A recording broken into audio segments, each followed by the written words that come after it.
We are going to cross now on our third out of four guests for this evening, all out of Wellington and, of course, at Parliament, appointed by the Prime Minister at 7 a.m. on Sunday to be the Minister of Conservation and Associate Minister for the Environment. Labour MP's East Coast's Kiri Allan joins us now. I read that you were completely speechless for the best part of 3 hours. Yeah, that's not wrong. And my family thought something was wrong with me because I'm pretty chatty on the best and the worst of days. So they took me down to a coffee shop, tried to shove some coffee in me, and then I had to drive up the coast up to Rotorua that afternoon. So I was basically in dead zones for the rest of the day, which I think was probably pretty required at that point, given I was still a bit of a stunned mullet. I know this is probably not the first time you've been asked this, but green ministerial portfolios have been given to James Shaw and Marama Davidson. Eugenie Sage, very active as the Minister of Conservation. Why do you believe that wasn't on the table? Oh, look, I obviously wasn't part of those discussions. And what I do think, though, is that New Zealand gave Labour a very strong mandate to govern. And we're in a very different position than what we were last time going into those negotiations. As the Prime Minister, I think, has probably explained quite well, we want to draw on the expertise, and obviously there's some areas where we really align, and there's some areas, that we want to progress our own agenda. And key to that, and she's made these remarks on a number of occasions, is that we really have been given the mandate to govern for all New Zealanders. Now, if I turn my mind to this particular portfolio, look, Eugenie, has done a wonderful job in many aspects, and so I pay homage to her. And I think, from my perspective, we come from quite different backgrounds, which is, so I'll bring a different perspective. As you'll be aware, Sarah, and I've come from a really active rural background. I'm proud to, come from a food producing sector, and that's something I'm really, really proud of. So I guess when I turn my mind to something like the conservation estate, it's over 30% of New Zealand's land is in the DOC estate. And it's almost the way that the world sees us is through some of those vast landscapes, the treasures that are held within. And I want, my vision is that that estate is something that is dear to all of us. And, so that may mean that I bring some slightly different perspectives to the table, but that's probably healthy, Okay, well, firstly, let's talk about your background, because there's many that will be watching and listening that have tuned in particularly to find out who is Kiri Allan and what is she going to be to represent, and particularly the farmers and growers' interests in New Zealand's conservation efforts that they do and have done for generations. Yeah, no, great question. So, look, by trade, if you will, I'm a commercial lawyer by background, and a large part of my working career has been in the agriculture and horticulture sector in particular. My family as well, I come from a long line of food producers, kiwi fruit in particular, apiculture, and the like. I grew up on a sheep and beef farm in Te Karaka and the like. So, look, for me, it's really important that we see a very prosperous and well-supported food production sector. For me, that's a real fundamental. When I was offered this portfolio, the things that excited me the most, one, in my mind, it's a very rural sector focused portfolio. There are DOC offices throughout the country, almost in every single rural community. They're one of the most seen, visible state agencies, if you will, across New Zealand. So for me, that's a great way to reach in and get to understand. If you're like me, I'm from the East Coast. It's the second largest rural electorate in the country. Electorate in the country, but it's a rural electorate. Every single part of my electorate, very, very different culture, very, very different communities. And part of my role in my own electorate is to try and understand the different ebbs and flows and get to understand how I can get in behind and lift up the aspirations of those communities. In a way, I sort of see that being the Minister of Conservation in turn gives me the opportunity to do that across the country. So For me, some of the priorities at the forefront of my mind at the moment, really getting out. Obviously, I'm in briefings. I think I'm not yet sworn in, but I'm in the midst of briefings from all and sundry.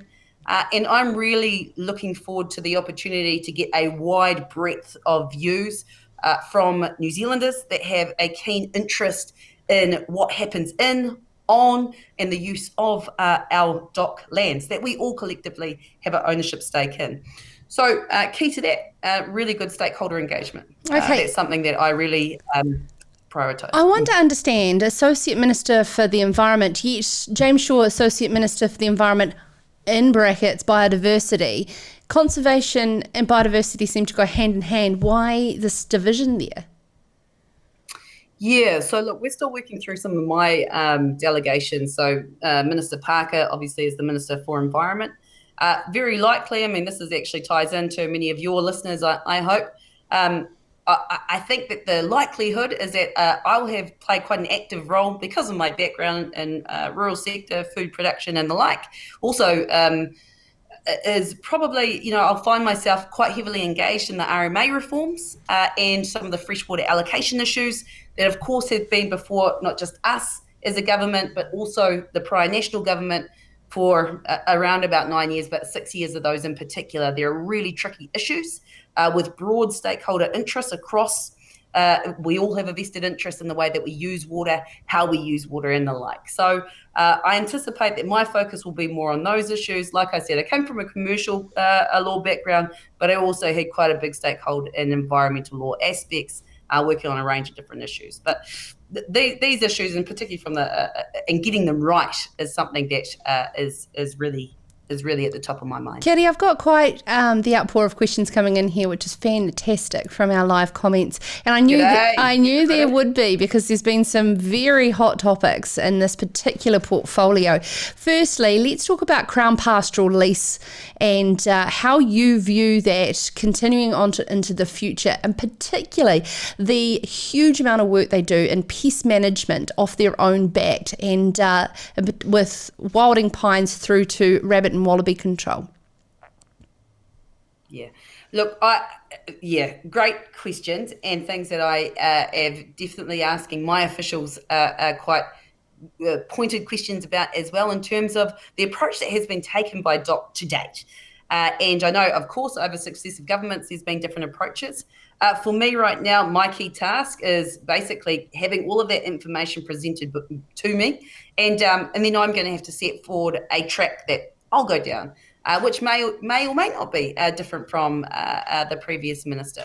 But I'm looking to have my plan in place by and large, hopefully by the end of next week, in terms of key priorities and how I see some of those tricky issues. Of course, that'll be that'll evolve as I engage with those key stakeholders. But I think I just want to probably put really clearly on the table, when I'm talking about key stakeholders, it is all of us. It's I know that there's been a lot of. I think this is another reason, perhaps, why this portfolio has come my way. There have been a number of stakeholders across the board that perhaps have felt locked out of the room. Maybe different. Not listened to. There's quite a few things I could say right now. Yeah, look, and I don't know, I wasn't in those rooms, but what I can undertake to do, and I think what I have a pretty solid track record of doing, is making sure that people, one, are heard, and that making sure that I will go to those communities, or vice versa, but that there is always that open door of communication, because I'm a pragmatist, I'm a centralist, and it's about balancing priorities, understanding what our communities need, and what it looks like in place A, like I said, from my experiences in my own electorate, might look a little different than they do in place B. So that's what I need to kind of get my head around right now. As an ideologist, as a centrist, as you just explained yourself, sometimes there becomes a parallelism from so much hooey and no doey because you're trying to please everybody. No, don't have a track record of not doing things. I have a track record of putting the boot in driving projects and getting outcomes. There's a time for talking, and then there's a lot of time for action. That's probably what our audience really want to hear. I've got here Jock. living down in the Mackenzie Basin, very much wants to know about the survival of our game animals in New Zealand. Yeah, look, so again, I think I have a broad understanding of some of the issues. One thing that I will say is that my door is open to our hunting community. Some of our hunters, and I know this from my own family background, some of our biggest conservationists. And so for me, that's a really important relationship to get on the right footing. And I expect that we will be in direct communication in a relatively short period of time. But I've got to get my feet under the desk first and sign a few warrants. But don't worry, that's one of the issues and relationships that is at the forefront of my mind. One of the criticisms of the Labour government, not so much around the listening and locking people out and having everyone around the same table, Kiri, is that things have been too rushed. And you see that you'll have your key priorities on the table within a week. That doesn't seem like a long time to talk to all of the key stakeholders to ensure what your key priorities should be. Do you believe in slowing down and getting all of the views and scientific facts on the table? Yeah, no, actually, that's a good question. I think in terms of, for me, though, it's really important to have at least a couple of like high-level goals or high-level objectives that can direct the ministry to start to walk down. For example, if I say, hey, look, getting our relationships right with stakeholder group A, stakeholder group B, we need to get on and start doing that. That sort of stuff can happen pretty swiftly. If I'm dictating what the outcome should be, though, at the end of next week, then we should all be a little bit worried. But I don't think that's where we're going to go. But I do need to have a bit of a plan. And I am somebody that likes to, I will be up for hours and hours, like all night, every night until probably the end of next week to make sure I've got a pretty good overview of the key issues. Everybody's briefing me from a whole range of different areas at the moment. And then once I've done that, then I'll start to get out into the community and make sure that I'm talking to the people that need to be spoken to. Like I said, there's a time for doing that. Let's do that. Let's make sure we've got all the facts on the table. And then, if I need to amend some of or redirect resources or policy or directions, then there's a time for doing that. And but yeah, I think if I can reflect on, and I'll reflect on the previous government, not in a way to politicise, but in the way to say that, look, take something like the RMA reforms. I was practising in, I managed thousands of hectares of land in the East Coast. We were developing horticultural projects that I had fiscal projections out for 15, 20 years. We knew we had to, put a fiscal figure on water. We didn't know when. We didn't know how much, and we didn't know how we could really factor that in practically. So we were just drawing down abstract figures and making do as we could best do. That's not that satisfactory. And so I think that there is, and this is like, I've been out in politics for 3 years, and we started that project probably, that was a good 9 years ago. So this is a significant period of time where there has been a lot of uncertainty. So I take your point about acting with pace and whatnot, and you've got to so critical to take your community with you, particularly when we're making, significant amendments. So I'm committed to doing that. But at the same time, whether you're on the left or the right or the whatever, however you see yourself part of the spectrum, we do need to have some pretty tangible outcomes that we're all working towards to set some certainty and clarity. So those are things that I'm pretty committed to. What's your close working relationship like with Minister O'Connor, who you would likely be working alongside the most? And what would be, say, one or two key things that you want to sit down and discuss with him? Look, I've worked with Minister O'Connor very closely for the past 3 years. I was the chair of our Rural Caucus, the deputy chair of the Primary Production Select Committee up until basically last week. So Minister O'Connor and I work closely. I think I'm pretty across what his priorities are. We've always got a lot of room for discussion. So the two probably key stakeholders, there's a whole range of them, but the key stakeholders really for me will be Minister O'Connor and obviously Minister Parker and his rollout of things in terms of all of the environmental reforms that have a big impact on the rural sector. So I think that probably there's quite a significant role there that I can play in terms of advocating for rural communities, rural New Zealand, but also striking the right balance with getting our conservation objectives right. And we're talking about fireworks tonight, Kiri. Wouldn't it be an absolute disaster if we had another Lake Oha wildfire from fireworks this Thursday?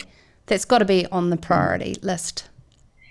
Yeah, it is. It's, I mean, probably we as a nation have evolved in this respect. And I was the biggest fireworks nut in my whole life. That was the biggest event. It was bigger than Christmas where we were from.